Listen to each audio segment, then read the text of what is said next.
You're listening to the Good Question Podcast with Richard Jacobs. Our goal is to make each of our guests exclaim, that's a good question. I don't know the answer.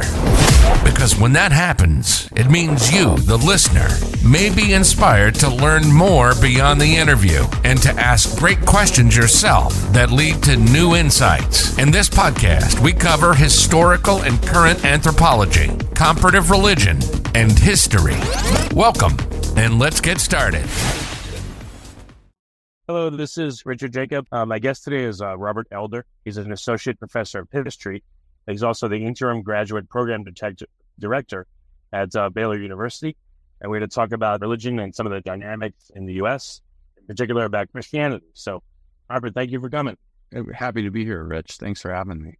If you would tell me a bit about your background, how did you get to study the areas that you're studying? Yeah, so I went to college in South Carolina, Clemson University, and I did not grow up in the American South, but my dad is from Chattanooga, Tennessee. I went to school there. I was always interested in the region, and I just happened to take history classes, and one of them was on the Old South. And that just kind of sparked something. Looking back on it, I really can't narrate that exactly, but that's what set me on the path to doing it. I did a master's degree at Clemson in history, and then I went on and did a PhD at Emory University in Atlanta. And sort of my specialty, my research areas are in the antebellum American South. I wrote my first book on sort of religion and culture in the South. And my second book was a biography of a sort of famous or infamous figure, John C. Calhoun, who's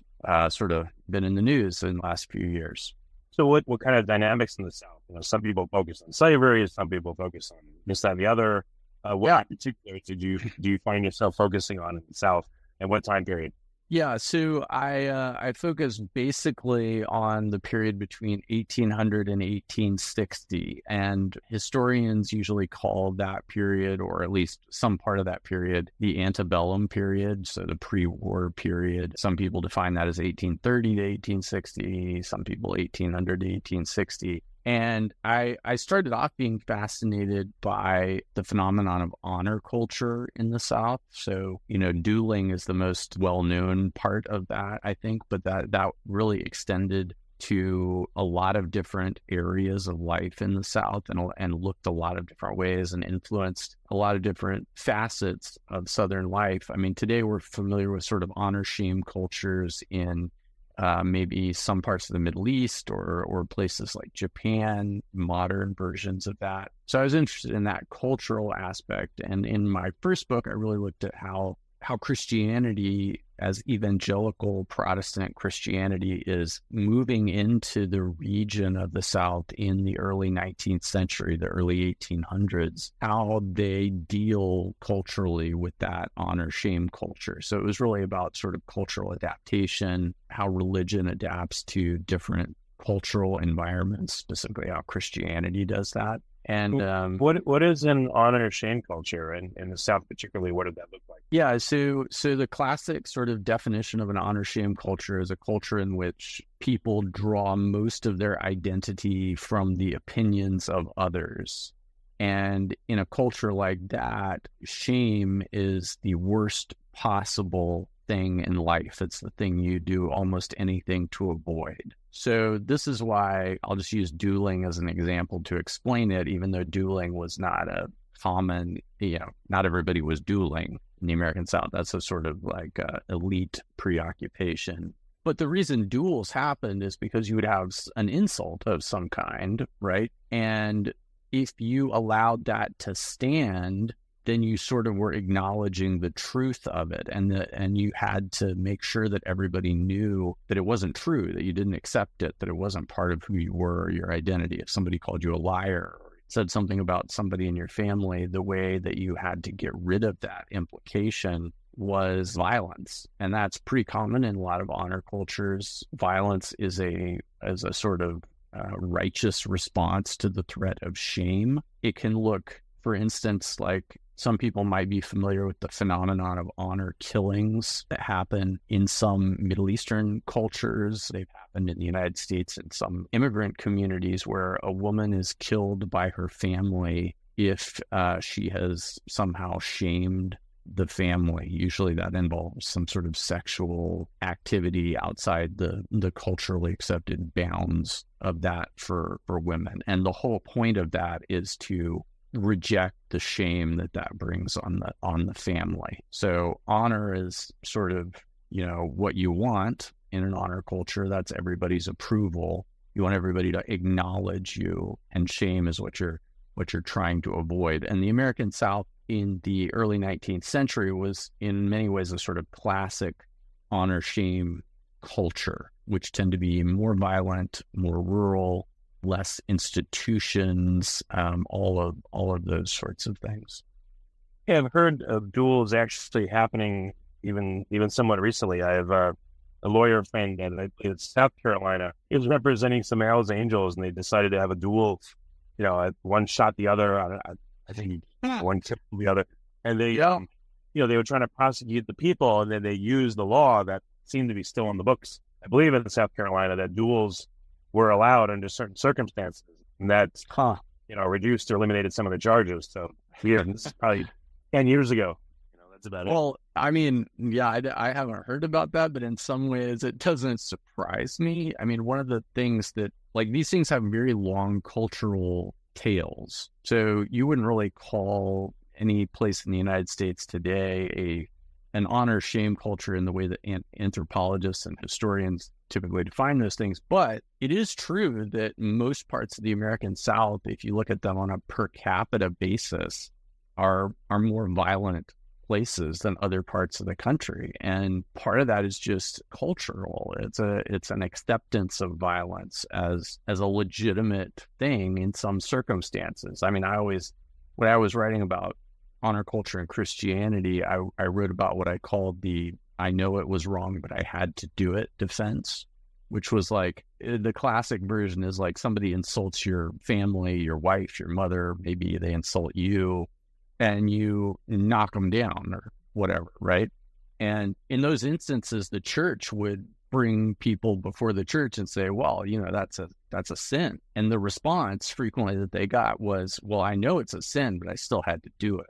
And what you're dealing with there are sort of two parallel ethical and moral systems, right? One demands forgiveness and turning the other cheek, and the other one is demanding a violent response to an insult. And frequently, still today, there's just some cultural remnants of that. I went to school with people at Clemson University who basically would give that basic response. Yeah, I know it's probably not the best idea, but I kind of had to do it, So it's still around. So you're saying culture is so strong that it overrides faith, or how does it interact with faith in your observation? Yeah, I guess on that level, I was looking at faith or religion as also a somewhat cultural form of organizing people. That, I think that both religion and honor culture have these value, or Christianity and honor culture both have these value systems that come along with them.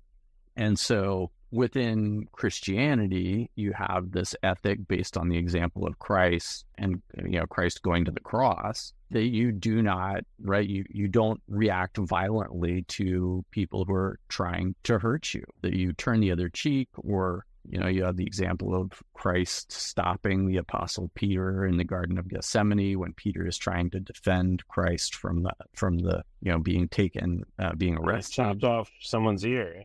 Right. And Christ rebukes him for that, right? And so that's a very, very strong example in Christianity that Christian churches throughout history, and obviously they haven't always done this, but at least in the American South, there was this idea that private violence, not war, not state-sanctioned violence, but private violence was wrong, right? For individual people to do that to each other.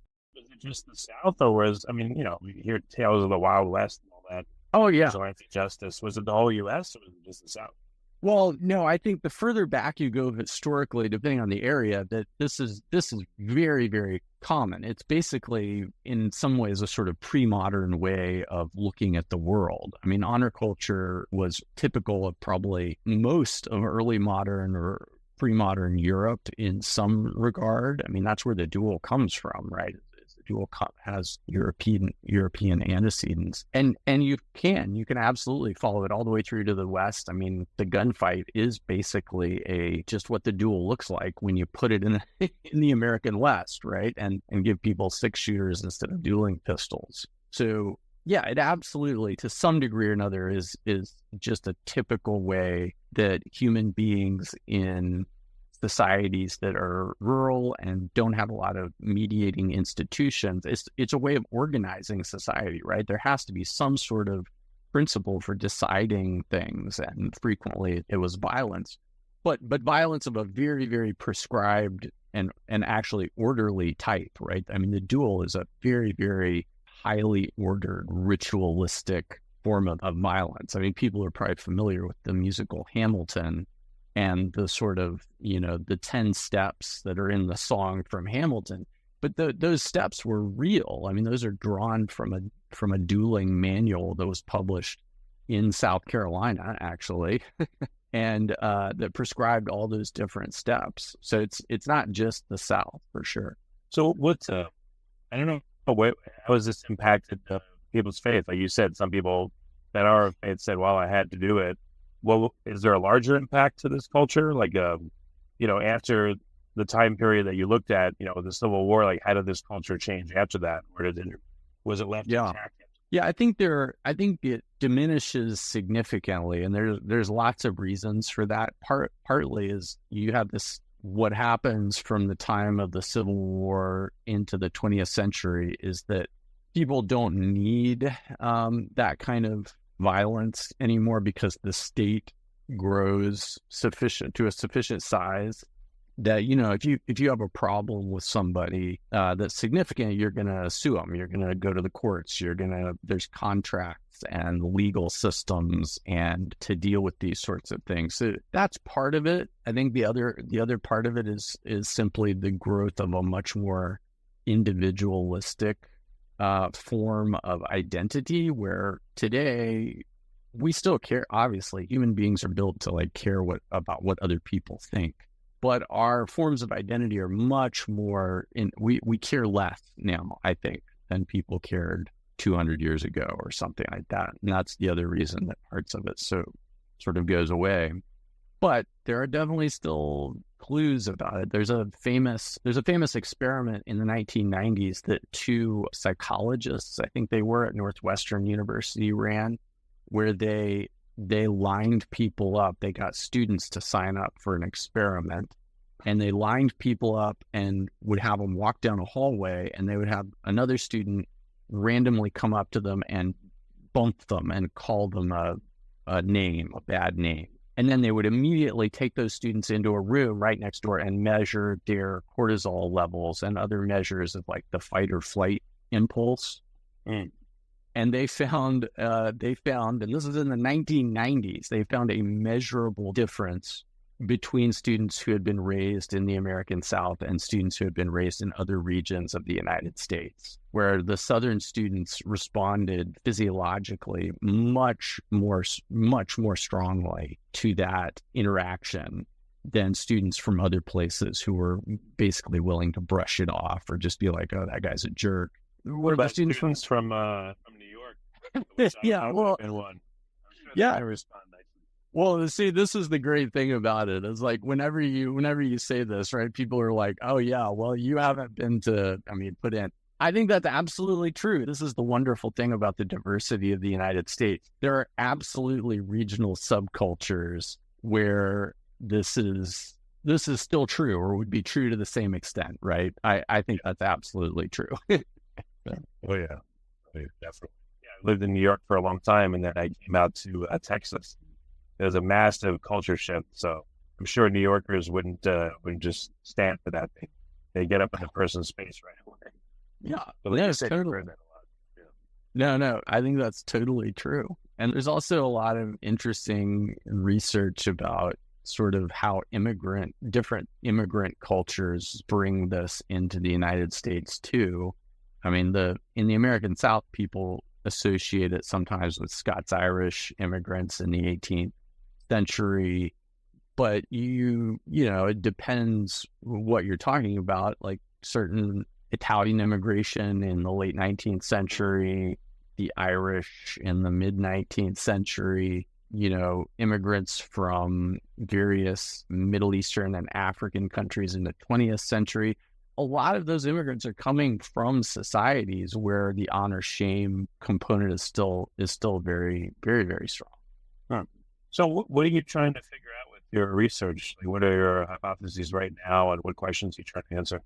I think one of the overarching things in my research or my books is sort of the question of what is the transition to modernity? Like, what's the difference as a human being living today? Like, historically speaking, what's the difference between how we look at the world and what our world consists of, and what that was for a human being living in the 1800s, right? And modernity is this huge concept that involves all sorts of things. I mean, parts of it are technological, parts of it are ideological, parts of it are patterns of thinking, and all those sorts of things. And I tend to look at like the cultural, religious, intellectual parts of that change. And part of that is, in the book about honor culture and religion, I was really looking at this shift from a communal form of identity that honor culture represents, right? This sort of identity where you get most of your identity from the people around you, to the more modern version of that I think all of us inhabit today, which is much more individualistic. And where religion comes into that is the particular form of religion I was studying, evangelical Christianity, is usually understood as a highly individualistic form of religious faith, right? It's based on this idea of a conversion experience that's very personal. It's basically between you and God. And that's how, religious faith is understood. And so part of what I wanted to understand is, how did people coming from this honor shame culture, which was very communal, react to and move to this more modern form of identity that was very individualistic? And I think, my second book examined from a very different angle that same question of like, how was the South, how did the transition to modernity look in the South? And I looked at that through the lens of a person, in that case, John C. Calhoun, the senator from South Carolina. Okay. So what's next on your research question list? Like, have you moved to a different time period, or is there still a ton more to be looked at in the 1800s time period that you described? Yeah, I'm currently working on a book about the nullification crisis, which is a different topic.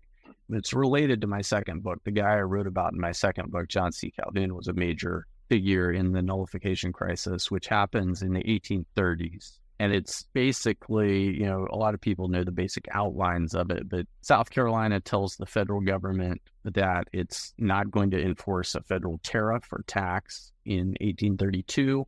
And the president at the time is Andrew Jackson. And Jackson does not react well to that.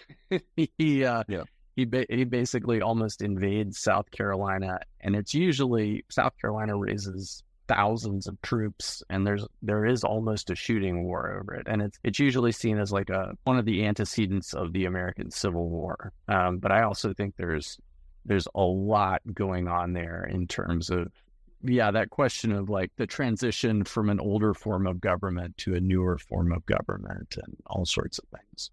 Well, very good, Robert. What's the best way for people to see what you're working on, to look at papers and watch your progress? Where can they go? Yeah, well, they can certainly follow me on Twitter or X or whatever it is we're supposed to be calling that these days. My handle there is Souther PhD, and they can certainly look at my faculty page on the Baylor University History Department website. And between those two things, you should be able to find out when new stuff comes out. Okay, well, very good. Well, thank you very much for coming to the podcast. I guess this time it would be like an arcane area, but I'm sure it has a lot of applications to your understanding of today. So thank you for coming. All right. Thanks for having me, Rich. Thank you for listening to the Good Question Podcast. Please email support@thegoodquestionpodcast.com if you have any referrals to great guests for us to interview. Visit thegoodquestionpodcast.com to hear more interviews. And please help us spread the word by rating and reviewing us on Apple Podcasts, iTunes, Spotify, YouTube, or wherever you listen to this podcast.